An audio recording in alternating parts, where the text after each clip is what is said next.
শহীদ রাষ্ট্রপতি জিয়াউর রহমানের ৪৫তম শাহাদাত বার্ষিকী উপলক্ষে বিএনপির চেয়ারম্যান এবং গণপ্রজাতন্ত্রী বাংলাদেশ সরকারের প্রধানমন্ত্রী তারেক রহমান তিনি নয়াপল্টনে এসেছেন।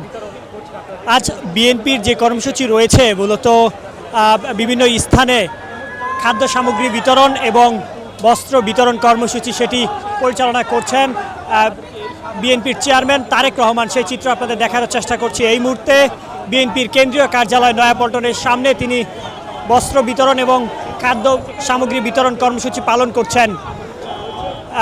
বিএনপির চেয়ারম্যান তারেক রহমানের সঙ্গে এখানে বিএনপির কেন্দ্রীয় নেতাকর্মী যারা রয়েছেন তাদের উপস্থিতি আমরা লক্ষ্য করছি।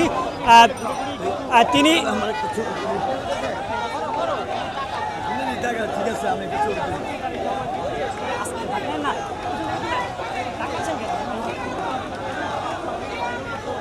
বিএনপির চেয়ারম্যান গণপ্রজাতন্ত্রী বাংলাদেশ সরকারের প্রধানমন্ত্রী তারেক রহমান তিনি এই মুহূর্তে নয়াপল্টন বিএনপির কেন্দ্রীয় কার্যালয়ের সামনে রয়েছেন। তিনি বিএনপির যেই কর্মসূচি আজকে খাদ্য সামগ্রী বিতরণ এবং বস্ত্র বিতরণ কর্মসূচি সেটি পালন করছেন। আপনারা দেখতে পাচ্ছেন এখানে দুস্থদের মধ্যে বস্ত্র বিতরণ করছেন বিএনপির চেয়ারম্যান তারেক রহমান। সেই চিত্রটি আপনাদের দেখানোর চেষ্টা করছি।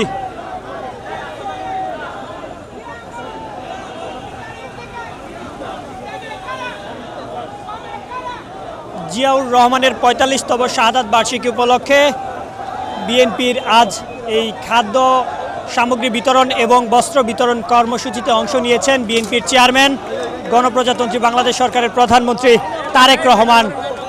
একই সাথে আপনাদের জানিয়ে রাখি, আমরা সকালে দেখেছি শহীদ জিয়াউর রহমানের কবর এবং বেগম খালেদা জিয়ার কবর জিয়ারত করেছেন বিএনপির চেয়ারম্যান তারেক রহমান এবং তারপরেই তিনি এই কর্মসূচিতে অংশগ্রহণ করেছেন। রাজধানীর বিভিন্ন স্থানে তিনি খাদ্য সামগ্রী বিতরণ এবং বস্ত্র বিতরণ কর্মসূচি করছেন।